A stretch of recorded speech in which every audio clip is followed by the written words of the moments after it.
Hello, I'm Marguerite, and we're talking tarot today with the woman who introduced me to tarot. So, I'm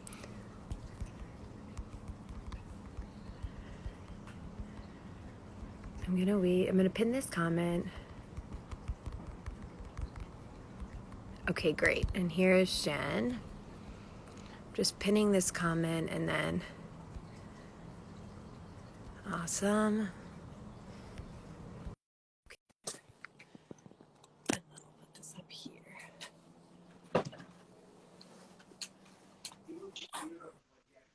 Hello. Hi, Mama. I haven't seen you in so long. Can you hear me? Hold on, I can't hear you. Okay, let me see if I can hear you now. Okay. Yes. Hello. The joys of technology. Are you doing a ton of Facebook Lives All right. still? It looks like you're somewhere outside that's beautiful and sunny. It is. I'm in Seattle. Seattle. Okay, usually Yeah. not beautiful and sunny, but a good town. It's raining. No, it's raining. Ooh, it's cold. Yeah. How are you? But ah, So we're talking about tarot today? yes. Awesome. I have questions for you. So Okay. are you still doing a reading for yourself most mornings? I do. I do. And I find what's really interesting, and a lot of people ask me this, people have fear of reading tarot for themselves. They always say, is it allowed? And yes, Yeah. absolutely, it's allowed. Because tarot is really just the picture book of our minds. It's a way to look inside of ourselves and see what's going on, and it's got all the themes. So the interesting thing is when you start to read tarot for yourself, and you can make it really easy, it can just be one card a day. I do a full, Celtic Cross, which is Awesome. a 10 card spread. And you start to see certain themes come up. And a lot of times the same cards will come up until you've actually passed through whatever it is you're working on. So it can be positive, it can be negative, if you have some kind of mindset block. If you've had an argument with a family member, you'll see their character card come up. And until you resolve the argument or transform the situation or achieve your goal, whatever it is, that card typically continues to come up. And sometimes you'll see it move around the spread, which is so interesting. But yeah, so, I always encourage people to read tarot for themselves. And I really started reading for myself as a way to do mindset work. And I got interested in it when I first started learning about alchemy. And, alchemy really is the practice of transformation. And tarot cards are just the flash cards of alchemy. I think people, there's a lot of mystery surrounding it. I've read quite a few history books on them, but really to keep in mind, they're just a great tool to understand yourself, your own psychology, the people, the places, the money, and everything we experience in our Yeah. lives. I think that's why you made tarot so approachable when you introduced it in my life, is you really described it as like a therapeutic tool that kind of taps your mind in a different way and forces you to consult these symbols. And can you tell us more about the Celtic Cross and how you came to choose that as the spread you like? Sure, sure. So just to backtrack a little bit, tarot's been around since the 1400s, and the theory is that it was being used as just as a card game in the Italian court. And then mystics started to pick it up, the troubadours of France. So there's one story that is linked to the Da Vinci Code about the Grail heresy, that Jesus married Magdalene and they had a child together. And the troubadours were using tarot to tell that story. So that's one of the reasons why the church outlawed it. So there's a lot of cool history around it. But then a lot of really famous psychiatrists, psychologists, and people interested in the mind and the psyche and the subconscious are obsessed with tarot. Carl Jung is one. So really, it's just that idea of using a mystical tool to get into these deeper realms of your own subconscious. And a lot of people do that through dream work, through hypnosis. Past life regression is another tool. So, I always encourage people, no matter what kind of spread they're doing or how they're using it, to make sure that they're meditating and connecting with themselves deeply so that they're not projecting fears or things on top of that. And when you're doing tarot, I don't feel there's any right or wrong. You can actually flip the cards and just resonate with certain cards and pull them. I tend to pick the cards with them face down. And the Celtic Cross is just one of those many spreads that a lot of tarot readers use. And it is a 10 card spread. It's taught in a variety of ways, but the way I learned it is specific to Mary Greer, is the way she teaches it. She's one of the great godmothers of tarot, and Rachel Pollack also. And Okay. sometimes it's a slightly different interpretation of how to read each card. So it's a 10 card draw that looks like a cross in the center, and then you have a piece of the cross on the right hand side. And it's supposed to mimic those headstones that you see in Ireland that have the cross in the circle. That's a Celtic cross. So really the spread is the shape of the Celtic cross. And when you do the reading, each position has a different meaning. So the center card is always usually what the reading is about. That's how I interpret it. But other readers will say that's you. But in essence, there's a little space for wiggle room. So I feel like whoever tells you what the positions mean, just go with it however you've learned to interpret it. But I think the reading, that particular spread, is so powerful because it gives you so much information. It pulls together a story. So when I read for my clients in my health coaching practice, it's really giving you a snapshot of the here and now, the things that are going great, the things that are not going so great, and advice, which I love. Of course, tarot is great for advice. And then these ideas about the potential future. So that idea that, I don't believe tarot really tells the future because we all have free will, and, action is what can dictate the future a lot. But it gives you shadows of possibilities of the future, usually based on how you typically act. But the goal with doing tarot, doing mindset work, and being the Luke Skywalker of your own life is to take different action. So through taking different action, you transform your life, which is true whether or not you read tarot. And usually with your gut instinct, you kind of know when you're going down the wrong road. Yeah. And then that spread that you taught me, which was a little bit simpler, was that like past, present, future. Is that a nice starting place for people who have a new Yeah. And what I typically tell people is to always go with the Rider-Waite deck. And this is the deck that most people know. And it's from the turn of the century. And one of the reasons I recommend this deck is because the men and women who created this deck were part of an organization called the Golden Dawn. And the Golden Dawn was just really knowledgeable about ancient alchemy, Egyptian mythology, and all these really, potent spiritual traditions. So when you look at the symbols and you start to understand the meaning of certain symbols, it gives so much more layers and layers to each card. But then you can kind of pick out those symbols as they pertain to your life and what's happening to you right now. But if you're going with a deck that's very artistic, and while some of them are beautiful, sometimes I'll read with two decks. Makes sense. Yeah.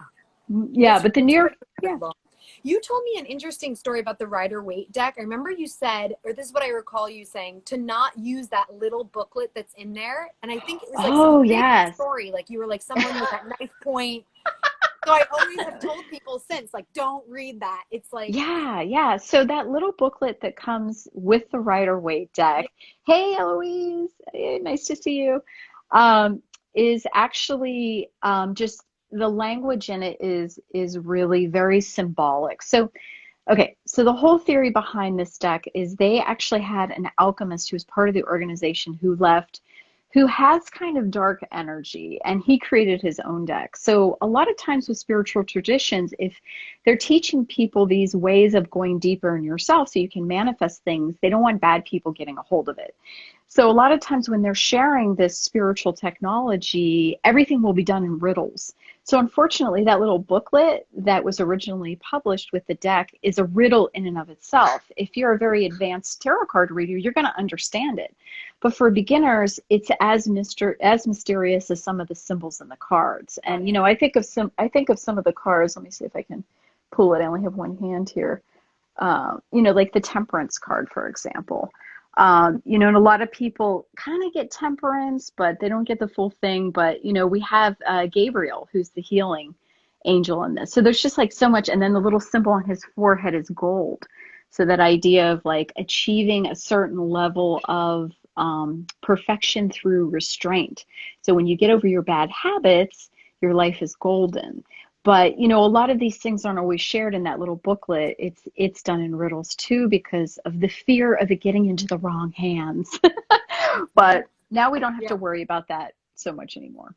How can we, Jen, as we look at the cards and we, you've lightly encouraged people to look at cards, see the images, and interpret them yourself. When we have a reversed card, what is the rule in general for interpreting reversed cards? Yeah, so I think that interpreting reverse cards can be a little bit of a challenge. And I think it takes a little more study or a little more familiarity with them right side up. So let's take the Fool, for example. So when I see the Fool, some people interpret this as being a fool. But in my mind, that isn't the meaning of the card at all. It's really that idea of new beginnings. And he's the first card of the tarot deck. So he's a Luke Skywalker when he's fixing robots in the desert before he meets Obi-Wan Kenobi, fights Darth Vader, and just kind of like not really knowing what's going to happen, but he's ready for an adventure. And you can tell that because he's got his little bag, but he also has the baggage from past lives. Now, when I see the card upside down, what that says to me is you're leaping before you think, which has a hint of foolishness to it. But that's just with my own personal, through doing many, many readings, through Yeah. having the experience. And depending on who you're talking to, they're going to tell you different things. Yeah. So same thing when you get a card that maybe something that's a little bit sadder, like this one, for example. So we have the Eight of Cups here. So the Eight of Cups is that idea of having to walk away from a situation and you're very regrettable about it emotionally. You know it has to be done, but there was something in the situation that was good. Now, when it appears upside down, it means don't walk away from the situation. It's worth salvaging. Hmm. So, you know, I've studied with a lot of different Yeah. teachers and they The each have reverse their is own. balanced. It's Yeah, but you have to follow your intuition yeah. and what feels right to you. And when I'm reading for other people, I do that part through instinct.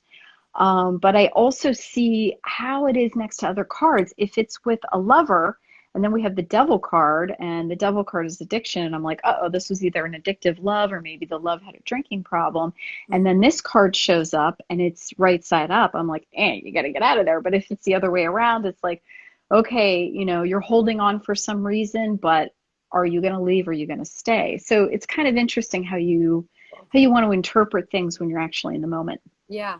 How has your practice of tarot changed over the years? Yeah. I think for me, it was much more when I first started reading, it's just kind of following the meanings by the book. But the more you learn about cards, because the cards are symbols and symbols have multiple meanings. And that's something I learned from alchemy is it's almost like they reveal themselves to you. It's like meeting a person. I've actually had dreams where tarot cards have spoken to me in dreams, which is Right.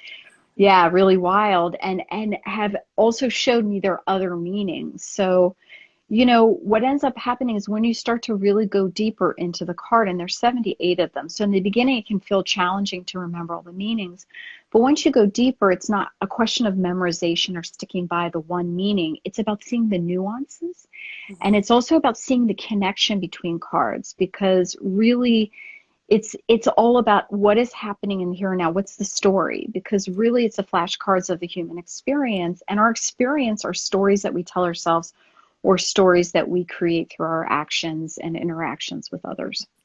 So let's talk about the numbers. Like when we're dealing with the low numbers, like one thing I remember from you, and I'm not sure it's accurate, but every time I see a 9, I think to myself, oh, it's the coming to the end of a cycle.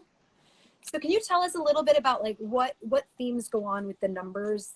Yeah, so this is another reason I love tarot and why it's such a deep spiritual practice. And I think people have this misconception that tarot is linked to one tradition, and it isn't. So there's people from all different religious and spiritual backgrounds who use tarot, including Christians, Jews, people who are interested in witchcraft and alchemy. And I believe that actually tarot has a deep, deep, deep link with Kabbalah. And the numbers on tarot really relate to numerology, which has its roots in ancient Kabbalistic Jewish mysticism. So Kabbalah is really the mystical practice. So it's not the Torah. So it's not really the structured religion. It's the mystical leg. So Mm-hmm. kind of like Rumi is to Islam, Kabbalah is to traditional Judaism. Got it. So when you get into numerology, you start to understand that numbers actually have mystical energy to them. So a 1, a 0. So just like we talked about the Fool, the 0 is infinite. It's that idea of the circle, the ring, the infinite soul, and the soul that gets reincarnated, which makes sense for the Fool because this is us before we go on the tarot journey and we kind of traipse through the Yeah. entire deck.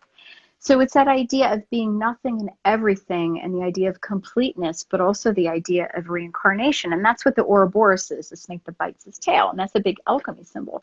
Then you have the symbol, whoops, I don't have the 1 handy, but that's okay. The 1 is the I, okay, the me, the one person. So this is what happens when we get reincarnated into the body. We become the magician. We start to have an ego, and we start to try to manifest all these things by, using our passion, using our skills. And then 2 is duality, or understanding that, we need a partner or that we are separate. 3 is about manifestation in the physical world. And this is the Empress card, which actually happens to be my soul card.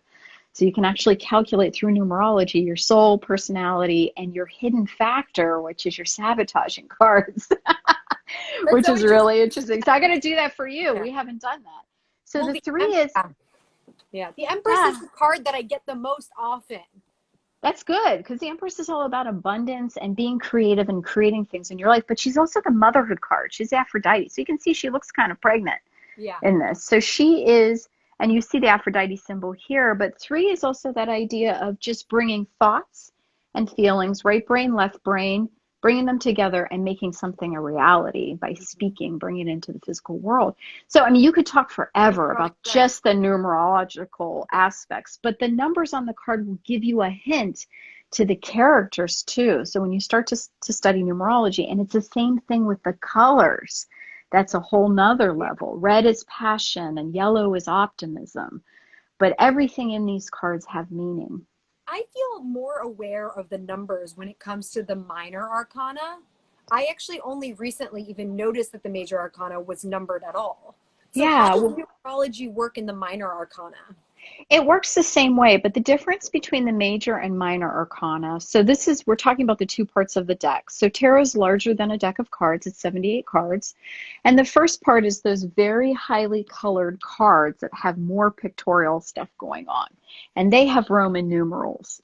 And then that's called the major arcana. Arcana just means secrets. And then the second part are more the suits.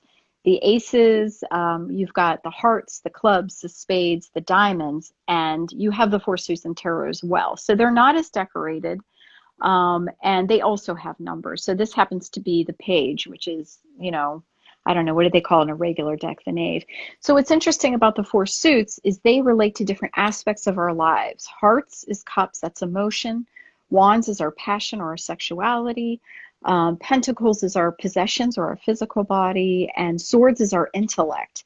So that's spades. So it's really interesting how that correlates. But I think the reason why you're probably resonating more with the numbers there is because you're using tarot for everyday life.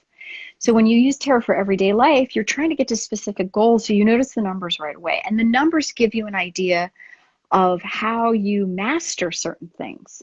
So starting at 1 is just kind of the start of an idea. The 2 is you're maybe working with other people to figure out how to turn this idea into something physical. 3, you start to see the idea having legs. 4, you're getting financial or balance or organization around the idea. 5, you may hit a wall.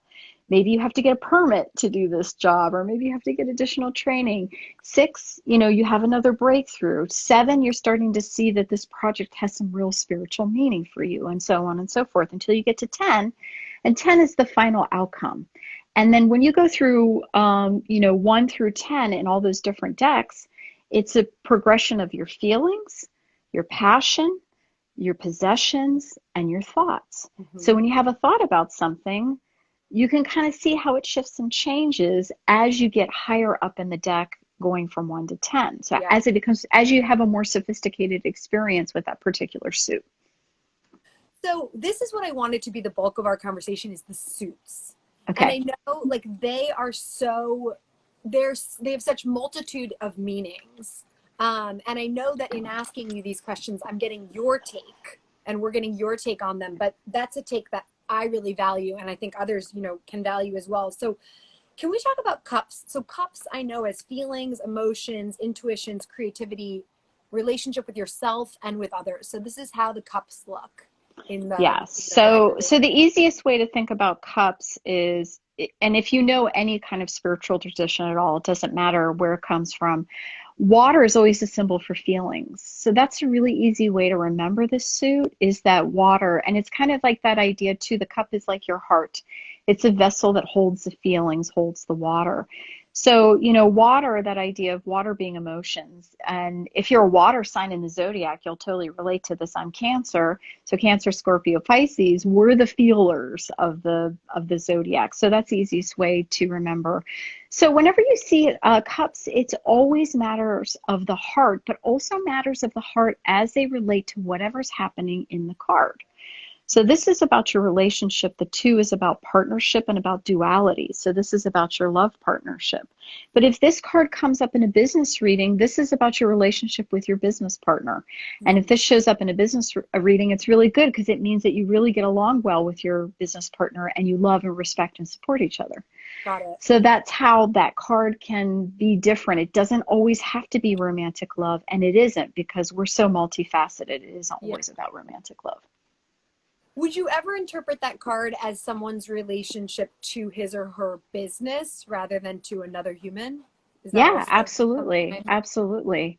And this is why when you go to get your cards read, there's so much, you know, to find a good tarot reader is hard because there's so much involved because the person starts to tell you the story of what's going on and they may misinterpret that. They may say, oh, you're in business with your lover, which isn't the Yeah. case, but Yeah. there's usually other indications in the reading to say that no, you're a sole entrepreneur. Yeah. Especially if you're coming up as the Queen of Swords, because Queen of Swords is typically a woman that likes to work on her own. So if I saw the Queen of Swords in the center of the reading and then that came up and everything else was money cards and wands, I would be like, oh, you know, so it just depends on how the Yeah. cards fall. Yeah.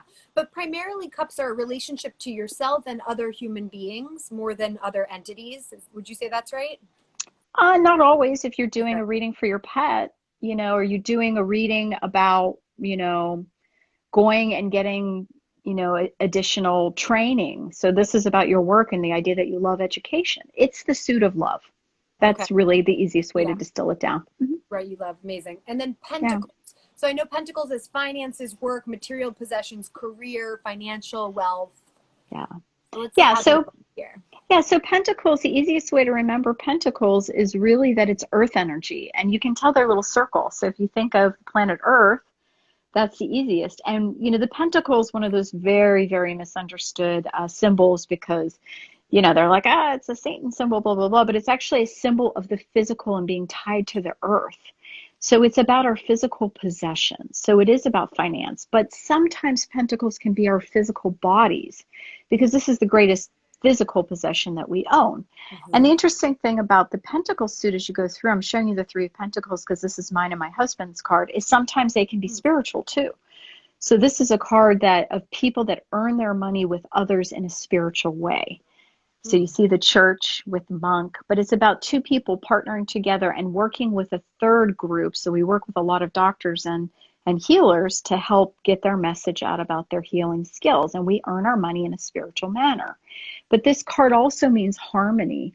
So three is that idea is bringing about physical wealth into the world, just like we saw in the Empress card, but also having harmony working with others. If it's upside down, then I know there's something going wrong. You have a spiritual vision for your work and other people may not. Interesting. And is it right, Jen, to interpret the pentacles as coins? Yes. Are they Yes. And also, that's an easy way to remember it too. yeah. Coins. Yeah. And gold because they are yellow. And it's the earth, it's your physical body primarily, your biggest asset. And then Yeah. The swords. physical. Swords is almost like the most confusing, I think, because it's thoughts, words, actions, decision, power. I think of it as like influence. It's how do you think of it? Yeah. So the way I describe it is the suit of contention. Really? Yeah, I think Conflict. that's conflict. And think about it when somebody comes up to you brandishing a big sword, you're going to be like, oh, this person wants trouble. So Yes. it's how do we deal with conflict? And it is actually related to thoughts. You can think of air. So it's the element of air. Pentacles is earth, cups is water. Okay. I don't see it always as action though, because a lot of the cards don't speak about action. They speak of mental situations and mindset issues, whether good or bad. Action to me is more wands, but there is the page of swords is about action. So it's sort of like maybe what taints our actions or what impacts our actions. It's really thought. So, but it's also the kind of the wall we come up against. So this card I picked because I'm seeing this a lot for people I'm reading for currently, and it's the Nine of Swords. And there's no surprise here because it's about really just insomnia, being super stressed out, and also replaying or making the situation worse than it is. So, we're with COVID and everything that's going on. Yeah, it's a bad situation, but also thinking, oh my God, it's going to be worse in the future, and playing that, record player of disastrous thoughts in our head. Like When I catastrophizing. Yes, Yeah. yes. So it's that idea of really our mindset and how greatly that impacts. But there's always a hint of action in it that Hmm. if we would just pull the cover up and go to bed and turn our minds off, that's because what's interesting about tarot is the poison is there and the antidote is in the same card. I love that. Yeah. Because it looks, you can see it in the image, like the swords are like neck up. It's like all in the person's mind. They're actually Yes. in a bed. Like they can, as you say, pull the covers up and just go to bed. Right, Is that right. So also, when you read that, like when you see the Nine of Swords, are you also seeing that like the conflict is about to come to an end? yes, if it's upside down, it means that the person has been worrying about it tremendously, but there is either a feeling where it could be either way. It could be Yeah, upside down and there's a feeling they're ready to put it down, depending on what the card next to it is, or that it's escalated and they're giving themselves an ulcer. And in that case, I'll tell them, please, whatever you have to do, if you gotta you yeah, know, whatever you have to do at night to shut that off, eat a little more carb, maybe have an extra sip of red wine, whatever it is to turn the mind right, off, because right. you're going to give yourself an ulcer. Yeah. Oh my gosh, so helpful to hear that you're seeing that, and I think that will resonate with people. And then the wands, energy, motivation, passion, purpose, spirituality. Yeah. So the wands to me is really, if you think of a flame, and the wands are actually patterned after a male member. Okay. And they do kind of look like that if you look at them closely. That's a really easy way. So in Hinduism, they talk about the lingam, and the lingam, the male member, is a symbol of passion and creation. So that idea that it's also that kundalini energy that comes up through our chakras, Hmm. or the kundal or the snake. They also call it the snake. So you can think of this wand as like a fiery match that's about to strike. So the thing that's interesting about wands is that your passion can be used for many different ways. So some of these cards are sex cards and some of them are work. The way I usually see them when I read for people, because most of my clients are entrepreneurs, so they're healers, but they have their own practices. So whether they're an energy healer, they're an MD, they're a naturopathic or functional medicine doctor, when I see these guys, you can bet your bottom dollar they're worried about their business or about, entrepreneurship, that they need to do a webinar, they have to do something for their social media. So, but if I see these paired with cups, then I know it's probably sex. So this is why I pulled this card. Eight of Wands is really cool because it can be a love affair that sweeps you up. So you're on a plane, you meet a guy, next thing you know, you're getting married, like one of those things. Or it can be a business opportunity, like this awesome job could just.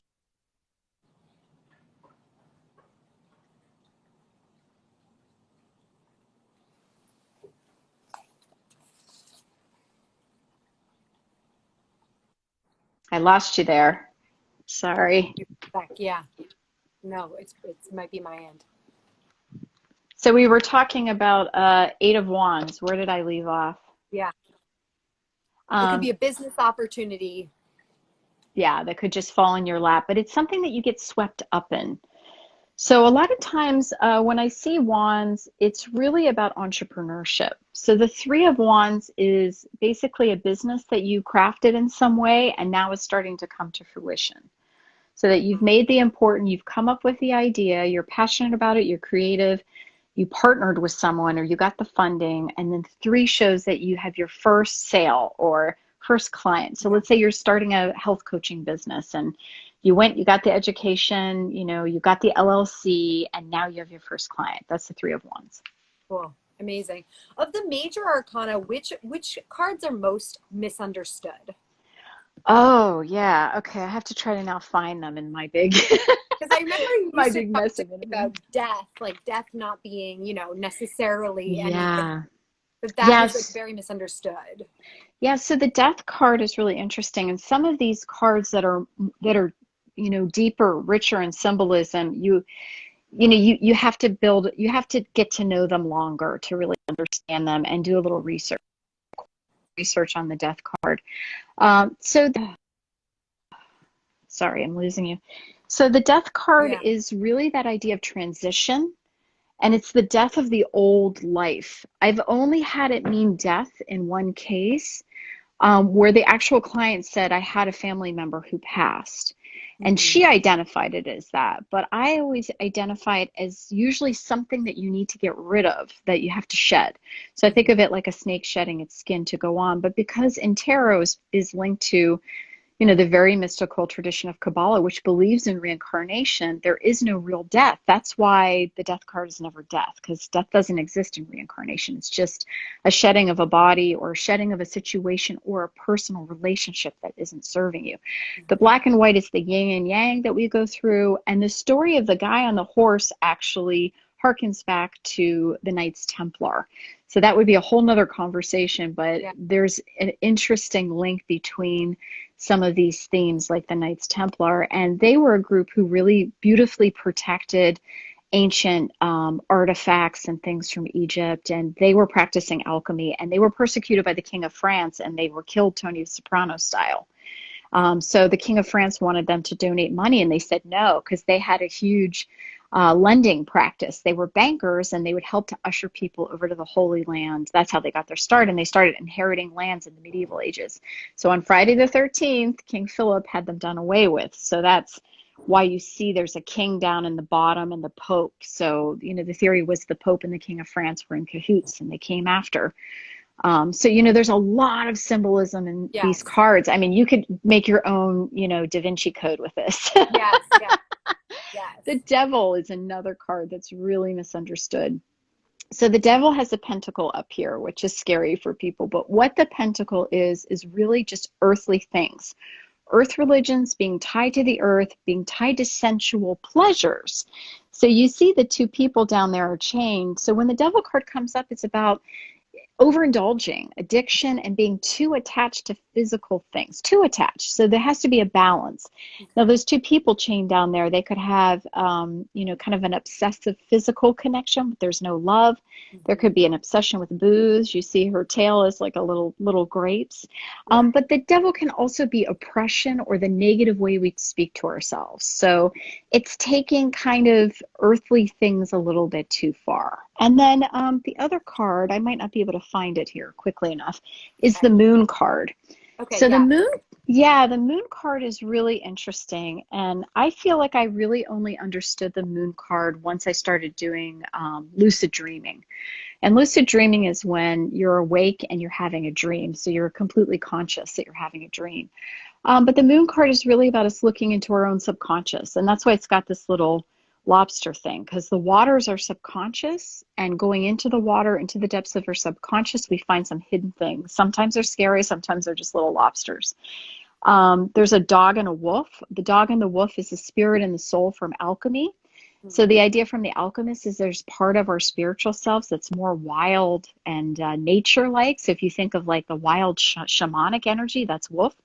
The dog side is the spiritual side we take to church and kiss our mother on the cheek on Easter. Hmm. So that I do, we have those different natures. Yeah. And the other meaning of the moon is fear, but it's really that idea of the fear of the unknown.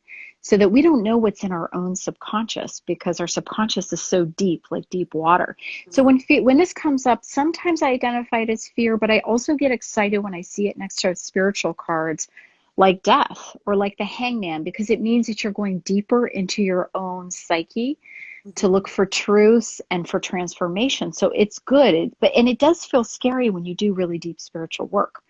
But it's not always fear. Amazing. You have a question here about, can you explain the Knight of Wands? The Knight of Wands. Yes, usually when I see a knight, a king, queen, or page, it's an archetype card. So it's a card that identifies a person.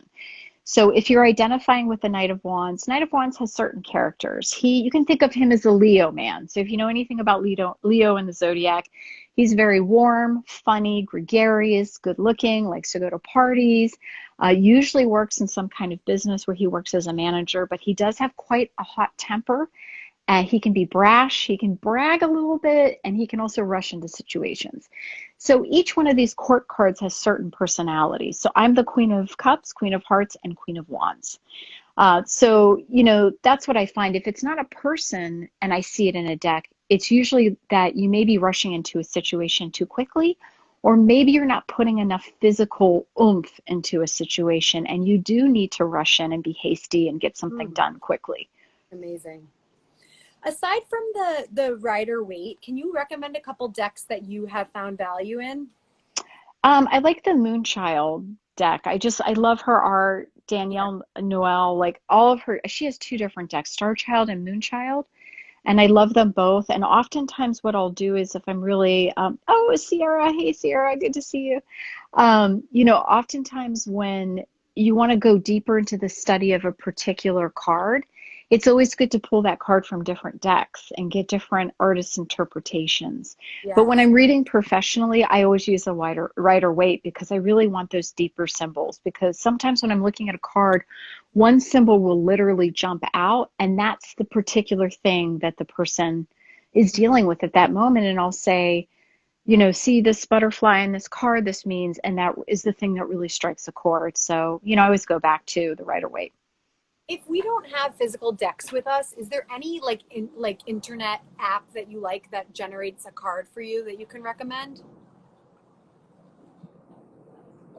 Any of the apps because I like the physical touch of the cards. But one thing is Rider Waite actually makes a tiny travel deck, and I throw that little travel deck. I have 3 or 4 of them, and I keep them in different bags. Because sometimes I'll be out and about and some random person will need a reading, and it actually happens quite often. So yeah. Sierra says, thank you. This has been a great session. Yeah. Books, like something I love about you is how deeply you understand the history. Which books can you recommend in the realm of tarot that people check out to deepen their understanding?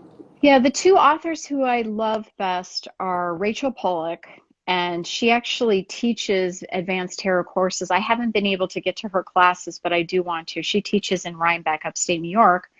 Oh my gosh, the other one just floated out of my mind. I just mentioned her. Mary Greer.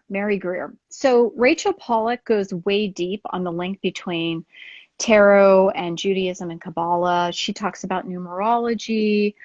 I've read every one of her books. I just consistently love them. For beginners, I would recommend her illustrated tarot because then you can just start to connect some of the meanings with the pictures right away.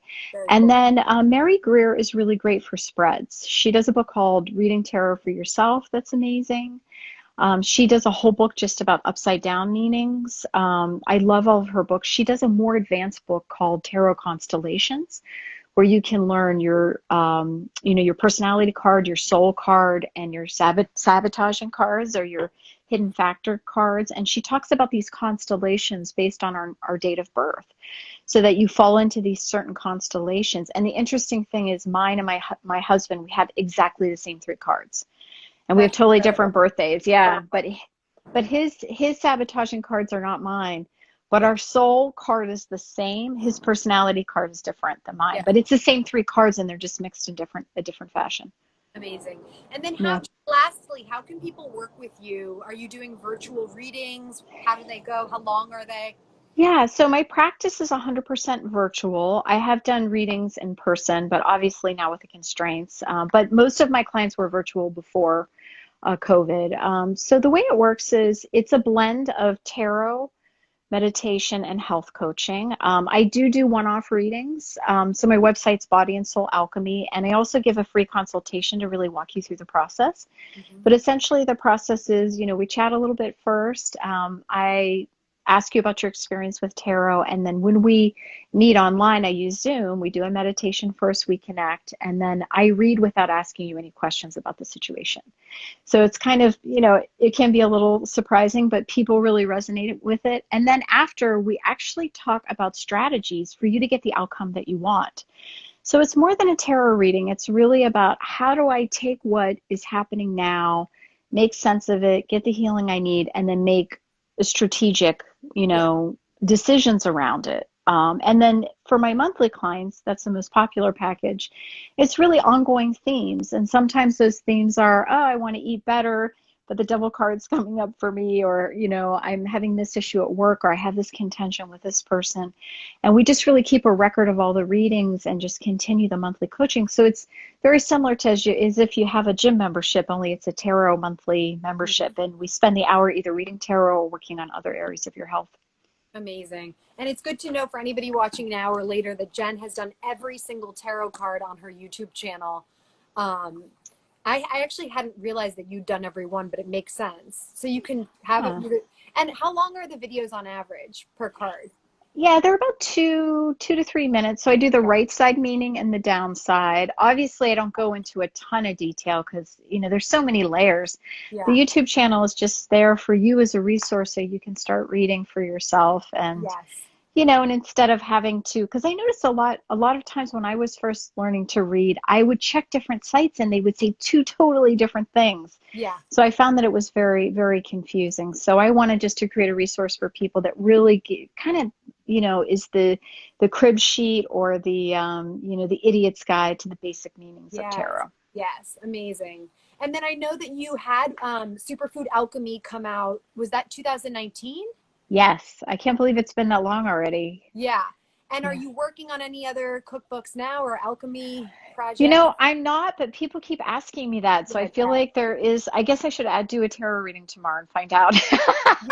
Yeah, that'll work. Yeah.